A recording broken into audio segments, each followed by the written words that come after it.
My final segment is a rest in peace to Mike McCallum. And for a lot of younger fans, they probably don't care.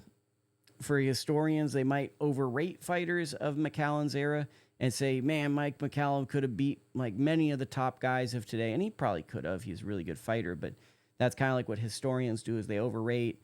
Younger people are probably like, I'm not interested unless they're hanging out with an old head, and they're far too interested. It's hard to be reasonable. But for me, my memory of Mike McCallum is twofold. He was once Devin Haney's coach, and I remember just seeing him working with Devin Haney on his treacherous body shots. He's the body snatcher, and he'd have Devin throwing shots to the body all the time. And I remembered seeing that. But what really meant something to me is my favorite fight of all time is James Toney, Mike McCallum won. And what makes it such a special fight is what Coach Justin Gamer actually told me in the gym, which is true, is they're almost like mirror images of each other when you watch that fight. McCallum has a very similar style to James Toney, but people don't give him the credit for it. They both fought in the pocket, and they're going back and forth.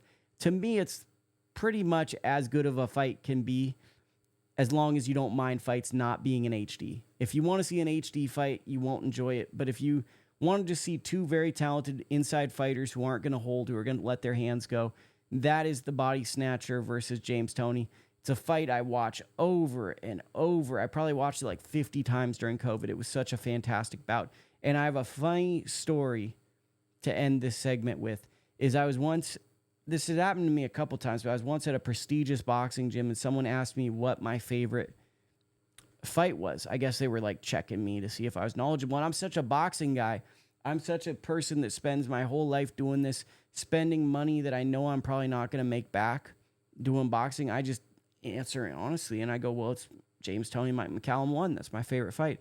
And I remember looking at someone who had never even seen that fight or looked at that fight, and it was just awkward because I'm a boxing guy. So they're asking, like, I guess I was telling my buddy, and they're like, oh, they're checking to see if you know your crap. But it's like I'm a weird looking guy who's a boxing guy and whatever. And I just remember how like immediately the conversation kind of geared towards like these bigger fights. And it's cool because I love talking boxing, right? It was a real fun conversation. I talk boxing all the time. But that ended with me thinking about my favorite fights. And my favorite fights are not everyone else's fights. And maybe I'm a hipster that way, but really my favorite fights are tentpole moments in history for me. So it's like Chris Algieri, Ruslan Provodnikov's one of my favorite fights because I got stood up on a date and I stayed home and watched it, and it was friggin' fun. Jermaine Taylor, Kelly Pavlik. I remember being at my buddy's house and we're watching it and we couldn't believe the fight we were seeing. Glenn Tapia, James Kirkland. Man, that's a good fight. Mike McCallum, James Toney won. There's a James Toney fight that was on the Best Damn Sports Show that was one of my favorite fights for a while. I can't remember which one it was, but it's so subjective. But to me, if you enjoy this, please pay some respect to Mike McCallum. He's one of our legends.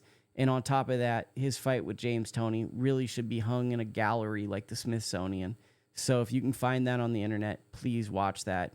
And I just want to take some time to say thank you for all you gave to the sport, Mike McCallum.